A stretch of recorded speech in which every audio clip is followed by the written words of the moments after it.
21 coisas que você pode começar a desapegar ainda hoje e que terão um impacto direto em como você sente e vê a sua casa. Então, já separa uma caixa ou uma sacola para ir colocando essas coisas para deixar a tua casa e a tua rotina mais leve. Se essa é a sua primeira vez por aqui, eu sou a Bel, eu vivo minimalismo como estilo de vida há 10 anos e esse canal é um espaço para quem cansou de viver no automático e quer uma vida mais leve e mais verdadeira.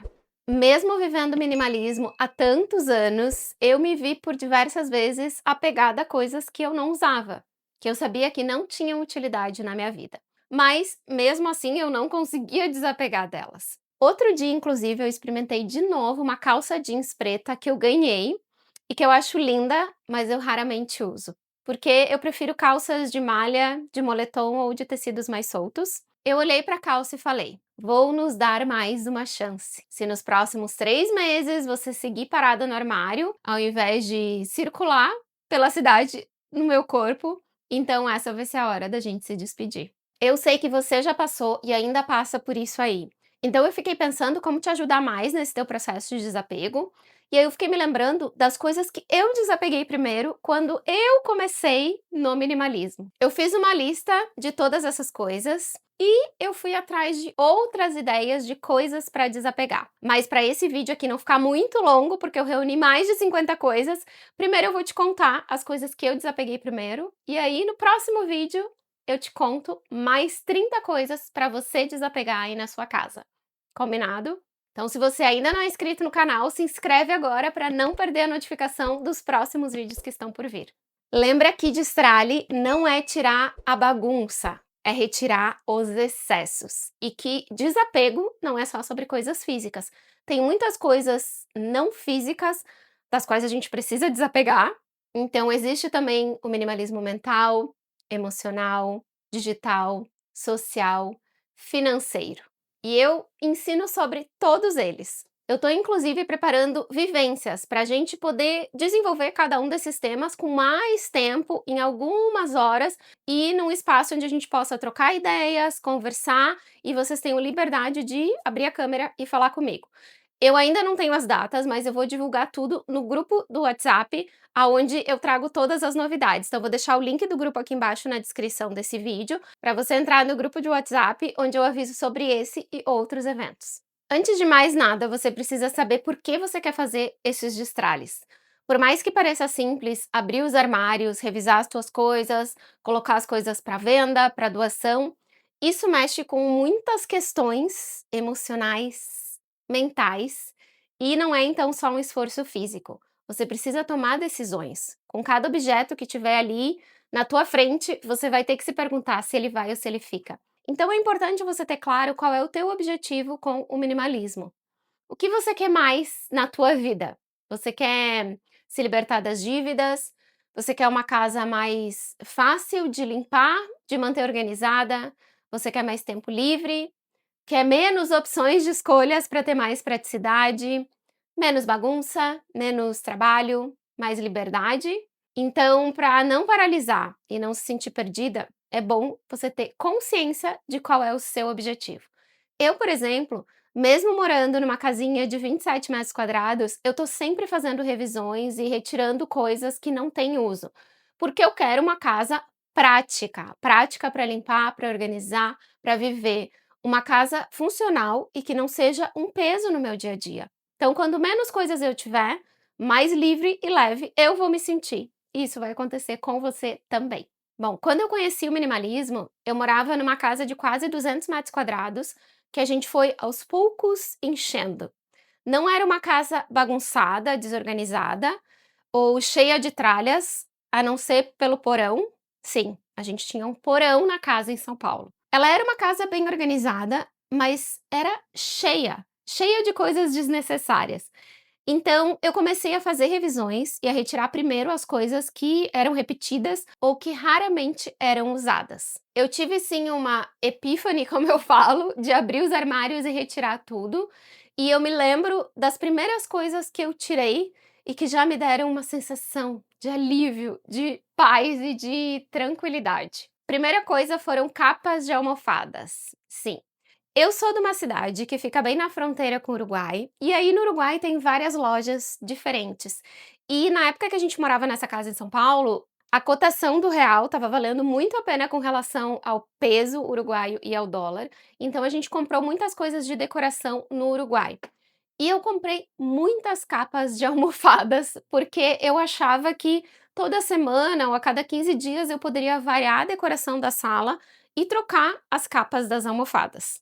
Era uma coisa que só gerava mais trabalho, mais estresse, e eu acabei por não fazer mais isso, por deixar as capas que eram as nossas preferidas nas almofadas, no sofá da sala e deixar todas as outras guardadas. Então, essa foi a primeira coisa que eu coloquei para doação. Segunda coisa foram tapetes para a sala. É, porque teve um dia que a gente foi para Embu das Artes, que é uma cidadezinha perto da capital de São Paulo, para almoçar, para passear, e é uma cidade que tem várias lojas de artesanato, de decoração, de coisas assim. E aí tinha uma promoção onde você comprava 3 tapetes e pagava 2. Então o que a gente fez? Claro, nós escolhemos 3 tapetes para nossa sala e a gente acabava ficando com 2 guardados, enquanto um era usado. Isso foi antes do minimalismo, tá, gente? E aí, o que acontecia era também que a gente acabava não mudando muito esses tapetes, só quando um deles ia para lavar. E eu percebi que não tinha porquê ter tapetes guardados dentro dos armários, e aí foi também para doação. Terceira coisa foram toalhas de mesa. Eu sempre achei muito trabalhoso ter toalhas para mesa, mais uma coisa para guardar, mais uma coisa para lavar, mais uma coisa para cuidar, e a gente acabava sempre usando jogos americanos. Então eu me desfiz de todas as toalhas de mesa que eu tinha. Quarta coisa foram as toalhas de banho e os tapetinhos de banheiro. Como a gente tinha espaço na casa, tinha armários embutidos com partes vazias, que eu podia encher de coisas, eu acabava comprando mais do que o que a gente dava conta de usar. Então tinham muitos jogos de toalha, muitos tapetinhos de banheiro sem necessidade. Eu deixei na época, se eu não me engano, 3 tapetinhos de banheiro e 4 jogos de toalha por pessoa, o que para mim hoje já é muito, porque o que a gente tem aqui na nossa casa hoje são 3 jogos de toalha por pessoa. Porque a gente mora no litoral, então no verão principalmente a gente usa bastante as toalhas para ir para praia. Meus filhos fazem natação, também usam para natação durante o ano, então a gente tem sempre um jogo de toalhas em uso e os outros 2 estão limpos e guardados no banheiro, ou às vezes tem um jogo ali no cesto de roupa suja ou na máquina ou estendido no varal, porque acabou de ser lavado. Quinta coisa foram os lençóis extras. Também, como a gente tinha espaço e a gente morava perto de um shopping center que tinha essas lojas que vendem coisas de cama, mesa e banho, a gente acabou por ter muitos jogos de lençóis que nem dava tempo de usar, porque a gente acabava sempre usando os mesmos que eram os nossos preferidos. E aí o que eu fiz foi reduzir os jogos de lençóis para 2 por cama, que é exatamente o que eu tenho aqui hoje. Então, a gente tem um lençol sendo usado nesse momento e o outro lençol tá guardado ali naquele baú, porque ele já foi lavado, já secou e eu já deixei ali reservado. Ah, e sabe de locais que são ótimos para você doar essas peças de banho e de cama, que podem estar manchadas, rasgadas ou incompletas, em ONGs de animais. Eles sempre precisam dessas coisas. O sexto item foram travesseiros que não eram usados. A gente tinha 2 travesseiros para cada um e tinha travesseiros reserva para as visitas, né? Caso a visita não gostasse de um travesseiro, tinha outro de outro tipo. Mas era muito raro a gente receber visitas, não era uma coisa muito frequente, então eu deixei um travesseiro para cada cama de solteiro e 2 para cama de casal. Sétimo item foram sapatos desconfortáveis. Quando eu conheci o minimalismo, eu já tinha decidido não voltar a trabalhar, depois que eu tive o João Pedro, meu filho mais velho, e eu me vestia mais socialmente. Então eu usava muitos sapatos de salto e às vezes até sem salto, mas que eu não achava confortáveis. Eu usava porque eu achava eles bonitos e eu acabava me forçando a usar aquilo. Eu não sinto necessidade hoje de ter um sapato de salto. Raramente eu vou a algum evento social em que eu preciso, e sapatos desconfortáveis não fazem mais parte do meu guarda-roupa. Oitava coisa foram as roupas sociais, sim, porque eu precisava me vestir de uma forma mais social para o meu trabalho, e isso era uma coisa que eu sabia que eu já não ia mais precisar, porque eu já tinha feito a escolha de não voltar para minha área profissional. Então eu me desfiz de todas as roupas sociais. E aí a nona coisa foram então as roupas que não combinavam mais com a minha rotina de mãe de um recém-nascido e que eram desconfortáveis. Eu comecei a prezar muito mais pelo conforto daquilo que eu estava vestindo, do que só pela beleza em si. E aí eu me desfiz de uma grande parte das minhas roupas, ou porque elas realmente já não cabiam mais no meu corpo, ou porque elas não eram confortáveis e não combinavam mais com a minha rotina de mãe e de uma pessoa que muito em breve iria começar a trabalhar mais de casa. Mas eu entendo que isso depende muito do ambiente no qual você convive, da cidade onde você mora, do trabalho que você tem. Então, o que eu sempre recomendo para as pessoas que trabalham em cidades maiores, né, e que precisam se vestir de uma forma mais social, é que vocês tenham uniformes para o seu trabalho. Então, poucas peças, mas que se combinem entre si e que você possa ir fazendo um rodízio entre as peças, porque isso te reduz a quantidade de peças que você tem no total, então isso não causa tanta poluição visual e nem tanta demora para você se arrumar para ir trabalhar todos os dias, né. Isso é um desgaste emocional também, você abrir o teu guarda-roupa todos os dias e pensar: "Meu Deus, que roupa que eu vou vestir hoje?". Quando você já tem alguns uniformes determinados para trabalhar, fica muito mais leve essa rotina, porque você já sabe que você tem ali 2, 3 calças, sei lá, 2 saias, 2 vestidos e algumas blusas ou camisas e que todos eles combinam entre si, fica muito mais fácil de você se arrumar todos os dias de manhã, você reduz o teu estresse com relação a isso e você segue se vestindo adequadamente para o teu ambiente de trabalho. Você já conhecia essa prática do uniforme para trabalhar?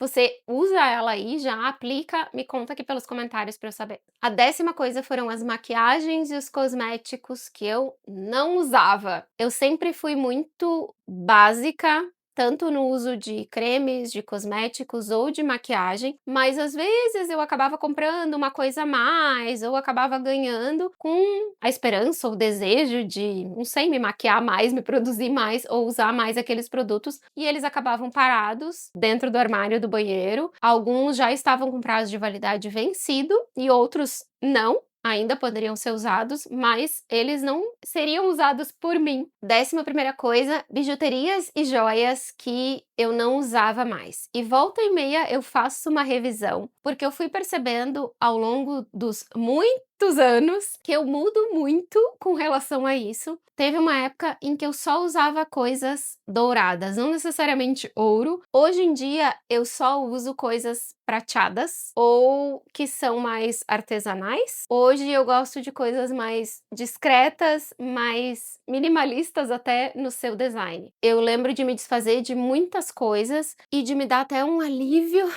quando eu abri a minha caixinha de bijuterias, porque já não tinha mais aquela quantidade de coisa, não tinha mais aquela poluição visual e tinha poucas coisas que eram realmente o que eu mais usava no meu dia a dia. Outra coisa foram os livros que eu não iria mais reler ou que eu nunca tinha lido e eu sabia que eu não ia ler, mas que eu guardava com a esperança de um dia ler aquele livro. E isso acontece muito com muitas pessoas, né? A gente tem o desejo de obter aquele conhecimento ou de viver aquela experiência através da história que é contada no livro. E aí, quando a gente compra o livro, é como se a gente estivesse já recebendo tudo isso, recebendo um pouco dessa experiência e um pouco desse conhecimento. Mas aí o livro fica parado na estante. E aí ele não está cumprindo o seu objetivo, que é o de espalhar conhecimento e criar todas essas histórias. E se o livro tá ali parado, só juntando pó, a gente também cria uma certa cobrança sobre nós mesmas. Então, eu fiz uma limpa bem grande nos livros, porque a gente tinha uma quantidade muito grande,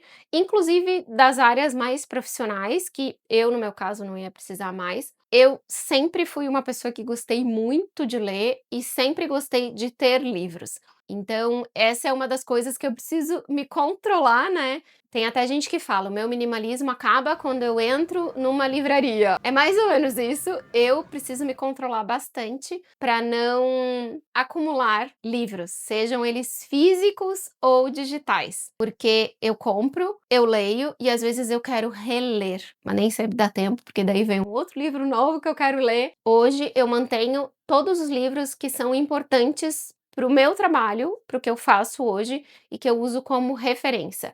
Os que não são referência para o meu trabalho, eu leio e passo adiante. Outra coisa foram enfeites e objetos de decoração que mais davam trabalho na hora de limpar e tirar o pó do que deixavam a casa mais bonita.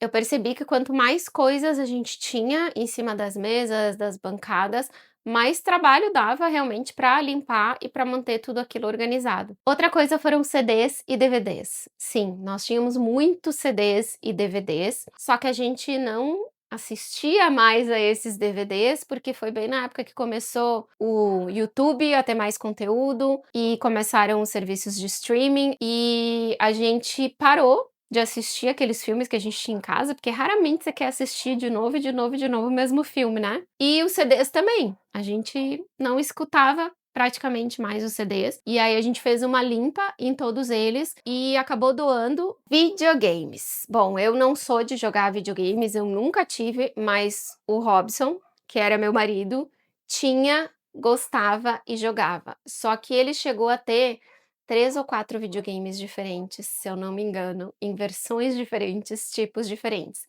Então, o que a gente fez foi começar a vender esses aparelhos, para também ter um pouco de retorno, né, do investimento que tinha sido feito, e saber que eles seriam usados por pessoas que jogam com frequência. Outro item pessoal que eu me desfiz foi um relógio que eu tinha da marca Michael Kors, vocês já devem ter ouvido falar.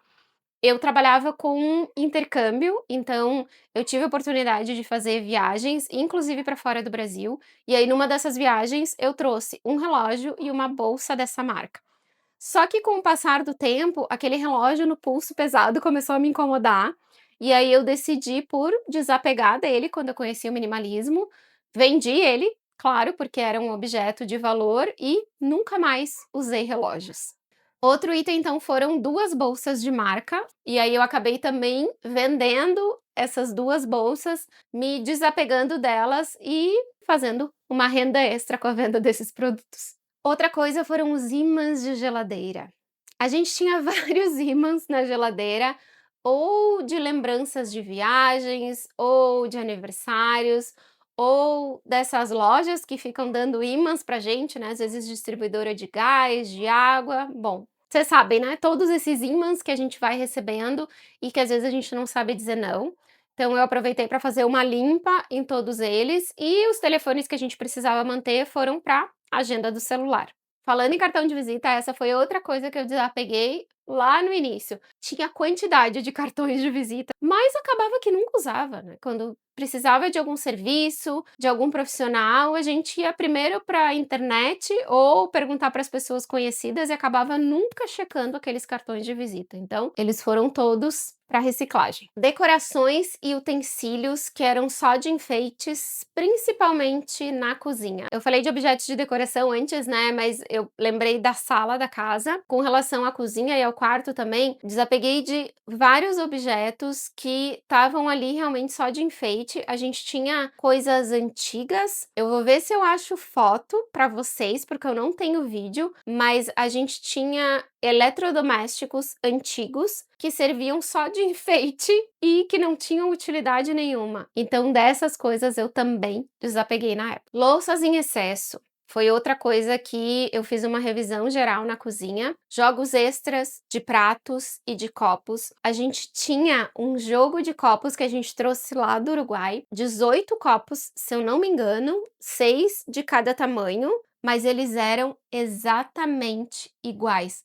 Eu tenho um deles aqui ainda, espera aí que eu vou pegar para mostrar para vocês. Esse copo aqui, desse modelo, esse era o menor, aí tinha um outro que vinha mais ou menos até aqui, e tinha um outro que vinha mais ou menos até aqui, então a gente tinha 6 de cada, para 2 adultos que moravam numa casa e um bebê. Para que tudo isso, gente? Por mais que a gente recebesse visitas, recebesse os amigos, fizesse festas, churrascos, não tinha necessidade daquele monte de copo, e nem da quantidade de pratos que tinha na casa. Esse aqui é o sobrevivente, não exatamente das doações, porque a gente manteve os que eram desse tamanho, que eram os mais confortáveis, mas eles foram se quebrando ao longo dos anos, né, já são 10 anos de minimalismo, então eu vou falar pra vocês que quando eu olho as fotos ou algum vídeo da casa antiga onde a gente morava em São Paulo, eu penso: "Meu Deus, como que a gente conseguia viver num ambiente com tantos estímulos, com tantas cores?". A gente fez a decoração e na época eu achava tudo lindo. Hoje eu olho e falo: "Que poluição visual". Principalmente na sala e na cozinha, nos quartos nem tanto, nem no banheiro, mas na sala e na cozinha a gente caprichou nas cores, nos estilos de decoração e na reciclagem dos materiais que a gente ia encontrando aí nos ferros velhos, nas feiras de antiguidades que a gente circulava em São Paulo. Quando a gente vendeu a casa e mudou definitivamente dela para ir morar no interior, num sítio para construir a tiny house, a gente tinha ainda muitas coisas, mesmo na época já tendo se desfeito de uns 60, 70% das coisas que a gente tinha. Porque a gente tinha nessa antiga casa uma edícula e um porão, que era onde a gente ia guardando as coisas para quem sabe um dia usar, um dia reciclar, um dia aproveitar. E aí, quando a gente fez essa mudança, a empresa que a gente contratou é uma ONG do interior de São Paulo. Eles trabalham ajudando dependentes químicos. Então, eles levaram um caminhão, de verdade, gente, um caminhão cheio de coisas para doação. Lá tinha todo tipo de coisas, tinha um violão, tinham móveis, tinham coisas de ferro velho que precisavam de reciclagem, tinha azulejos antigos, tinha ferramentas, tinha cadeiras quebradas que precisavam de conserto, ou seja, muita coisa que a gente acabou por doar para eles também, porque a gente sabia que não ia precisar e que não ia caber aqui na tiny house. Acho que as 3 grandes lições do minimalismo, desse processo que eu fiz primeiro de desapego, foi ter consciência do que eu consumia, do tanto de coisas que a gente comprava e que não tinha utilidade e a quantidade, vamos ser sinceros, de dinheiro que estava ali parado nas coisas e que a gente poderia ter direcionado para experiências, para uma reserva de emergência, para uma poupança ou, não sei, para qualquer outra coisa, ao invés de colocar em objetos físicos que não tinham utilidade no nosso dia a dia. Segunda lição foi não manter mais as coisas por comodismo ou por uma segurança falsa, que a gente acha que as coisas materiais nos proporcionam. E a terceira lição foi não manter coisas que estão feias, desgastadas, rasgadas, mesmo quando elas estão em uso. O melhor é a gente se programar financeiramente para repor novos e aí sim desapegar dos velhos. Eu fiz um vídeo semana passada sobre nada faltando, nada quebrado e nada fora de lugar que fala exatamente sobre isso. Você merece ter o melhor na tua casa. Então, você merece ter coisas que estejam em boas condições de uso e que possam ser úteis no teu dia a dia. Se você ainda não assistiu esse vídeo, eu vou deixar ele linkado aqui para você. Se você nunca fez esse processo antes de desapego, o primeiro destralhe é o mais trabalhoso. Então,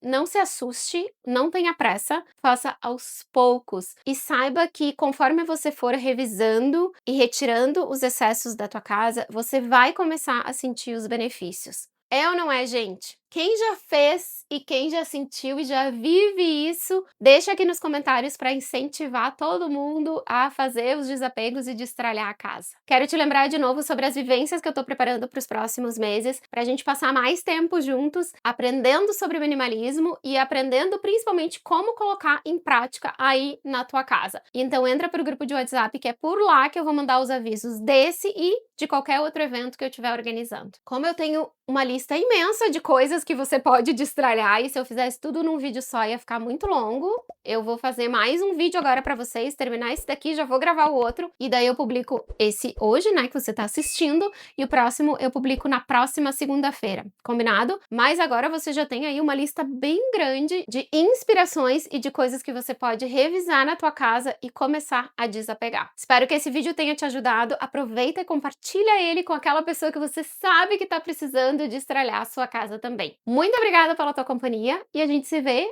no próximo vídeo. Beijo!